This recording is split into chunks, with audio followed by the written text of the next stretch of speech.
Imagine tentar separar 2 grãos de areia. Visualmente idênticos, mesma cor, mesmo formato.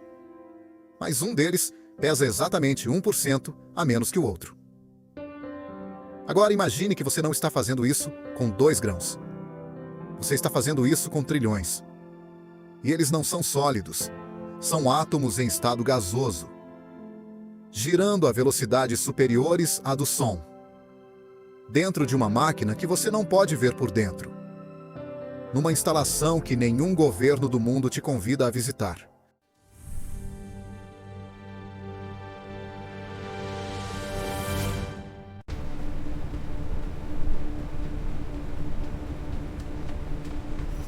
Esse é o enriquecimento de urânio.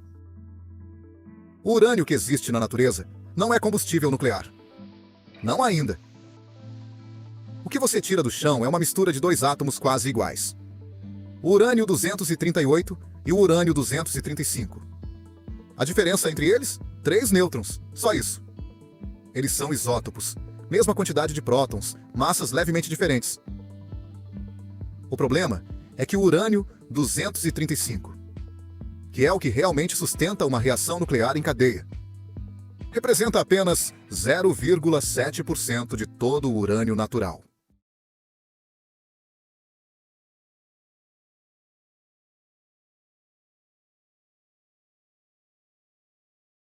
Para uma usina civil funcionar, você precisa de 3 a 5%. Para uma arma nuclear, você precisa de 90% ou mais.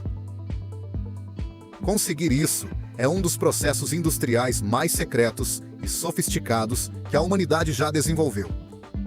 E você vai entender cada etapa dele agora.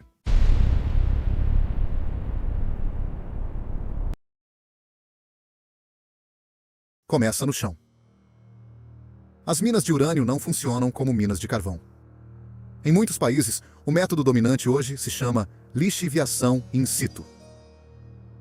Em vez de escavar, os engenheiros perfuram o solo até a camada de rocha uranífera e injetam uma solução ácida diretamente no depósito. Esse ácido dissolve o urânio da rocha e o carrega de volta à superfície em forma líquida.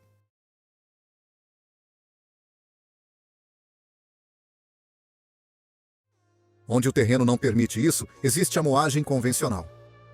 Extração da rocha, trituração em grandes moinhos industriais e lixiviação em tanques com solvente. O resultado, nos 2 casos, é uma solução rica em urânio, que passa por um processo de precipitação química. Adiciona-se amônia, e o urânio se separa do restante da solução e se deposita como um sólido amarelo alaranjado. É o diuranato de amônio, mais conhecido no mundo nuclear como Yellow Cake.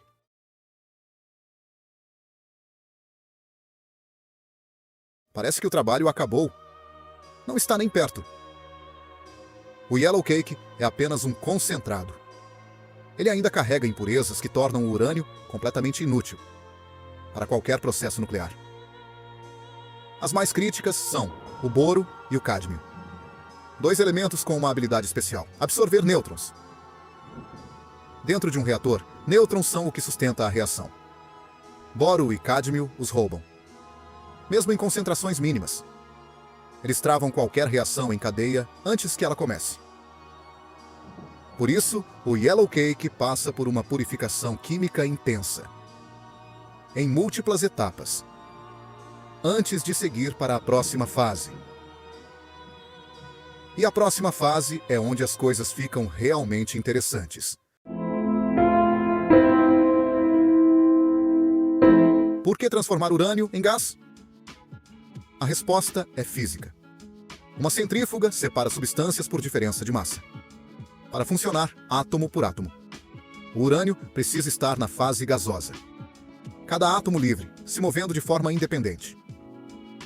Um sólido ou líquido é uma estrutura molecular interligada. Você não consegue separar isótopos dentro de uma estrutura assim. Então, o urânio purificado é convertido em hexafluoreto de urânio, o UF6, o que os técnicos chamam simplesmente de hex. Um dos ácidos mais destrutivos que existem. Ele não queima como ácido sulfúrico. Ele penetra na pele sem dor imediata. Atravessa tecidos. Corrói ossos por dentro. E inalado, destrói o revestimento dos pulmões em minutos. Pessoas morreram em vazamentos de UF6, sem saber que tinham sido expostas, até ser tarde demais. Qualquer instalação que trabalha com REX opera com protocolos de contenção que a maioria das indústrias nunca precisará imaginar.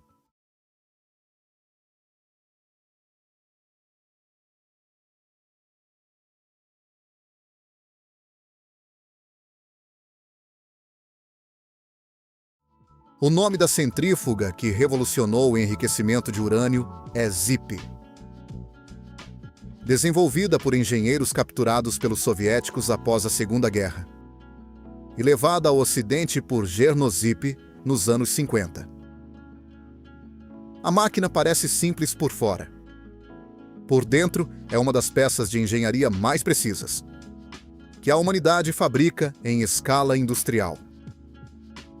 No centro está o rotor, um cilindro longo e fino, feito de ligas de alumínio de alta resistência, fibra de carbono, ou materiais compostos com resistência tensil superior ao aço. Esse rotor gira a até 60.000 rotações por minuto. Toda a engenharia de materiais de uma centrífuga nuclear é construída ao redor de um único objetivo: atravessar as velocidades críticas o mais rápido possível, sem que o rotor passe tempo suficiente nelas para começar a ressoar. Na base do rotor existe um detalhe que parece impossível quando você ouve pela primeira vez: uma agulha de tungstênio. O rotor de uma centrífuga grande pesa em torno de 100 kg. Esse peso se apoia, na base, sobre uma única agulha do tamanho de um palito de fósforo, feita de tungstênio. O motivo é atrito. Qualquer mancal convencional criaria fricção suficiente para aquecer o sistema ou desestabilizar a rotação. A agulha oferece um ponto de contato infinitesimal, praticamente zero atrito. Na parte superior, o rotor é estabilizado por mancais magnéticos, que o mantém suspenso sem toque mecânico algum. E por fora de tudo isso, vácuo. A carcaça externa da centrífuga é evacuada. Não existe ar lá dentro.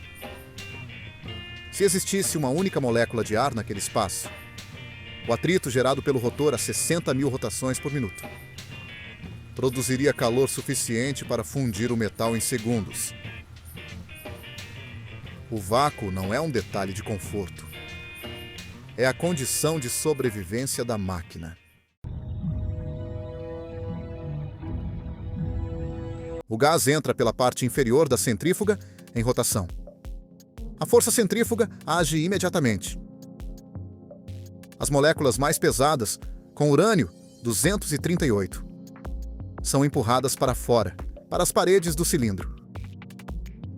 As mais leves, com urânio 235, ficam levemente mais concentradas no centro. Mas essa separação, por si só, é quase imperceptível. A diferença de massa entre os dois isótopos é de apenas 3 unidades atômicas, menos de 1,5%. Uma única centrífuga produz um efeito de separação ridiculamente pequeno. O gás é coletado por pequenos tubos chamados scoops, coletores posicionados na parte central e nas bordas do rotor, que pescam o gás de regiões distintas da centrífuga enquanto ela gira. Mas o que realmente transforma a centrífuga ZIP num instrumento de separação eficiente é o que acontece verticalmente dentro dela. Os engenheiros aquecem levemente a base da centrífuga. Só alguns graus. Mas isso é suficiente para criar uma corrente de convecção. O gás aquecido na parte inferior sobe pelo centro do cilindro, e o gás mais frio na parte superior desce pelas bordas. Esse movimento vertical, combinado com a separação radial por centrifugação, cria uma corrente helicoidal. O gás mais enriquecido em urânio, 235, vai sendo carregado para uma extremidade. O gás empobrecido, com mais urânio 238, vai para a outra. Os scoops capturam cada fração separadamente. Isso é a diferença entre um cilindro que gira e uma máquina de separação isotópica. E ainda assim, uma única centrífuga produz urânio enriquecido em uma fração mínima. É por isso que elas trabalham em cascata. Imagine o processo como uma linha de produção com 1000 estações. Na primeira centrífuga, o gás fica levemente mais rico em urânio, 235. Esse gás vai para a segunda centrífuga, onde é levemente enriquecido de novo. E assim por diante. Máquinas conectadas em série, cada uma amplificando o trabalho da anterior. Em paralelo, várias dessas cadeias operam simultaneamente, para aumentar o volume de produção. Uma instalação de enriquecimento pode ter milhares de centrífugas, em operação contínua, dispostas em corredores inteiros, para produzir urânio a apenas 3% de concentração. Para uma arma nuclear, o processo é o mesmo, só que muito mais longo. O ciclo do combustível nuclear transforma o urânio em combustível para reatores. Depois, o urânio é convertido e enriquecido. Por fim, é fabricado em pastilhas e montado em elementos combustíveis. O gás enriquecido saiu das centrífugas. Mas você não coloca gás num reator nuclear. O UF6 enriquecido passa por um processo de reconversão. Ele reage com vapor d'água e hidrogênio para formar dióxido de urânio, o UO2, um pó cerâmico negro e denso. Esse pó é prensado em moldes sob altíssima pressão, formando pequenas pastilhas cilíndricas. Cada pastilha tem aproximadamente 1 centímetro de diâmetro e 1 centímetro de altura, o tamanho de uma borracha de lápis. Essas pastilhas são sinterizadas em fornos, a mais de 1600 graus Celsius. Isso densifica o material e elimina qualquer porosidade. O resultado é um sólido cerâmico extremamente estável, com altíssima resistência ao calor, praticamente impermeável a gases. É isso que vai para dentro de um reator nuclear. E aqui está o número que muda a percepção de tudo que você acabou de ver. Uma única pastilha de UO2, do tamanho de uma borracha de lápis, contém energia equivalente a 3 barris de petróleo ou 1 tonelada de carvão. Pense nisso. Todo o processo que você acabou de acompanhar. A mineração, a lixiviação, o yellow cake, a purificação, a conversão em gás, as centrífugas em cascata, a reconversão em cerâmica, a sinterização. Tudo isso existe para transformar rocha em algo do tamanho de uma borracha de lápis, que vai gerar a mesma energia que 1 tonelada de carvão. É por isso que vale a pena.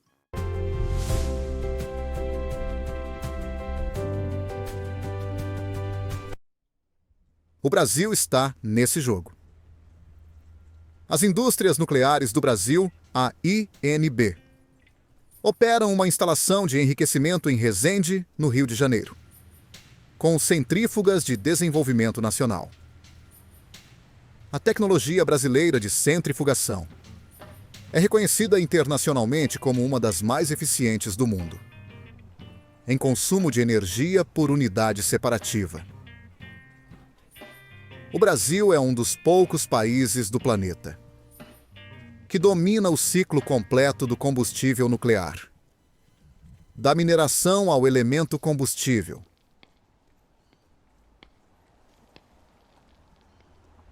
O que torna essa tecnologia diferente de qualquer outra é a dualidade. As mesmas centrífugas que produzem combustível para uma usina de energia elétrica podem, em configuração diferente, produzir material para uma arma nuclear. A diferença está no grau de enriquecimento, no número de estágios e na intenção de quem opera. É por isso que é uma das tecnologias mais monitoradas do planeta. E é por isso que nenhum governo vai te convidar para visitar uma instalação dessas. A engenharia nuclear não é magia. É física, química e engenharia de materiais, levadas ao extremo do que é possível fabricar. Agora você conhece cada etapa desse processo.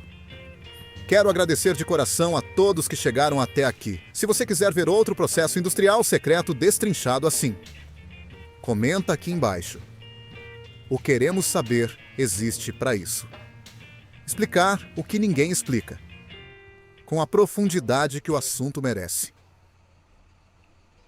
Se inscreve, ativa o sino. E nos vemos no próximo vídeo.